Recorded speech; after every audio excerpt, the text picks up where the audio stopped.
Hey everyone, and welcome back to the channel.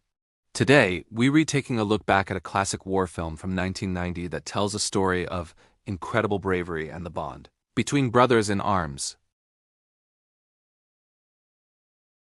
This film isn't just about explosions and dogfights. It's a deeply human story set against the terrifying backdrop of World War II's aerial combat. So, what's the setup? The year is 1943. The setting is a U.S. Army Air Force base in England. The world is at war, and a key part of the Allied strategy involves daylight bombing raids deep into enemy territory in Germany. These missions are incredibly dangerous. The planes, massive B-17 flying fortresses, are slow, vulnerable, and flying into a sky swarming with enemy fighters and thick with anti-aircraft fire. What the crews called flak. The film introduces us to the 10-man crew of one specific B-17 bomber, the Memphis Belle. What makes this plane and its crew so special? Well, they are on the brink of achieving something legendary. They have successfully completed 24 bombing missions. The standard tour of duty is 25 missions. If they can complete just one more, they get to go home. They'll be the first crew in the 8th Air Force to do it.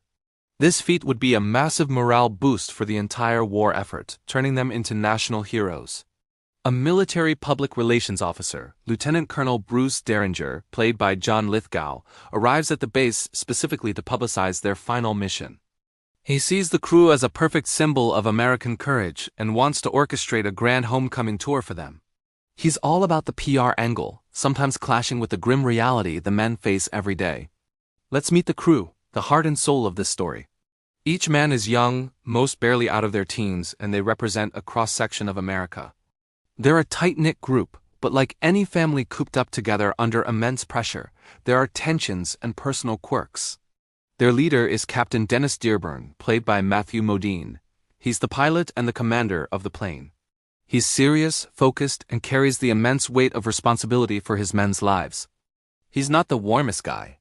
He's all business because he knows that one mistake, one lapse in concentration, could be fatal for everyone. His by-the-book approach sometimes causes friction, especially with his co-pilot. The co-pilot is Luke, who feels overshadowed by Dennis's strict command. Then there's the navigator Phil, played by D.B. Sweeney. He is the one who has to guide them thousands of feet in the air through enemy skies to a tiny target on a map and then back home. It's a job that requires pinpoint accuracy under extreme stress. The bombardier Val, played by Billy Zane, is the doctor of the crew. He's a bit older, more cynical, and believes he can diagnose any ailment. He's also the one who has to look the target in the eye, so to speak, through his bomb sight and release the payload. It's a heavy burden. We also have Danny, the radio operator, played by Eric Stoltz. He's the poet of the group, always jotting down verses. He's a sensitive soul trying to find beauty and meaning amidst the chaos of war. His character highlights the profound psychological toll these missions take. And then there are the gunners, the plane's defenders. There's the loud, wisecracking Clay, the deeply religious Virgil, and the quiet, unassuming Eugene. Each has his own fears and motivations. Together, these 10 men form a single, functioning unit. Their banter, their arguments, and their unwavering support for one another are what make the film so compelling. They play pranks, they worry about their families back home, and they dream of the future, if they're lucky enough to have one. The night before their final mission, the tension is palpable. The crew attends a dance on the base, a brief moment of normalcy. We see their personalities shine through. Some are confident, some are scared, and some are just trying to forget what's coming with the dawn. The target for their 25th mission is announced, a heavily defended aircraft factory in Bremen, Germany. It's known as a particularly tough target. The news lands like a ton of bricks. This won't be a milk run. It will be their most dangerous mission yet. The next morning, the Memphis Belle and a massive formation of other B-17s take off. The first part of the film masterfully builds the suspense and introduces us to the men. But the second half is where the real action begins, and it's an absolute masterclass in aerial combat filmmaking for its time. Once they're in the air and over enemy territory, the film confines us almost entirely to the claustrophobic interior of the B-17. We experience the mission from the crew's perspective, and it is terrifying. The noise is deafening: the roar of the engines, the crackle of the radio, the chatter of the machine guns, and the concussive thump of flak exploding all around them. German fighters, Messerschmitts, swarm them like angry hornets. The attacks are relentless and come from all directions. The gunners are in a constant state of high alert, calling out enemy positions and filling the sky with tracer fire.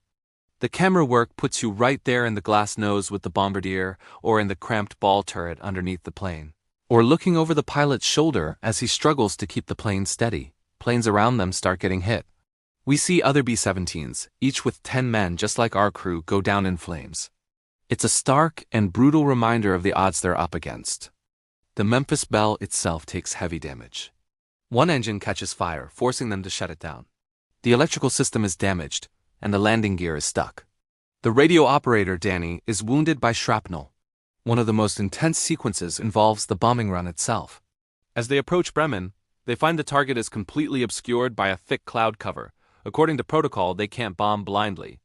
It would risk hitting civilians. Captain Dearborn makes a gut-wrenching decision. They will circle around and make a second pass. This is an almost suicidal move.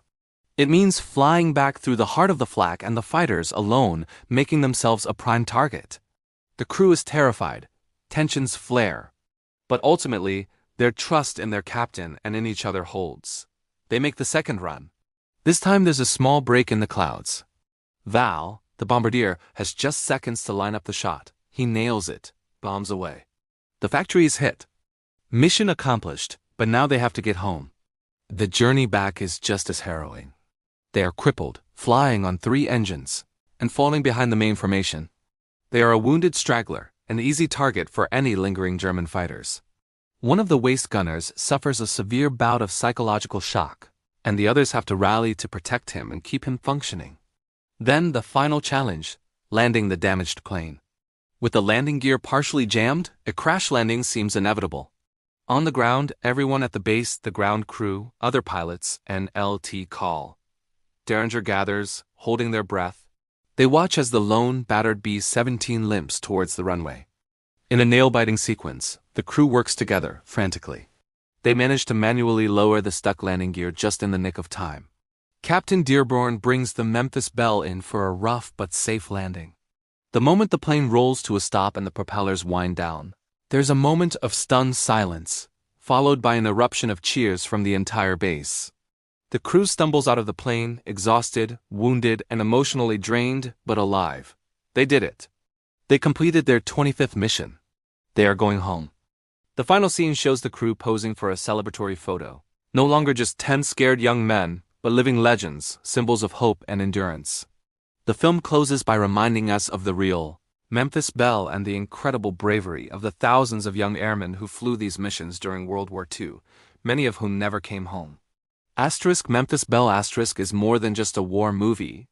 It's a tribute to teamwork, courage, and the human spirit's ability to endure the unimaginable. It shows how ordinary people can do extraordinary things when they have to, and how the bonds forged in the heat of battle can become unbreakable. It's a tense, emotional, and ultimately inspiring film that really sticks with you. If you haven't seen it, I highly recommend checking it out. And if you have, let me know your favorite moments or characters in the comments below. Thanks for watching, and I'll see you in the next video. Don't forget to like and subscribe.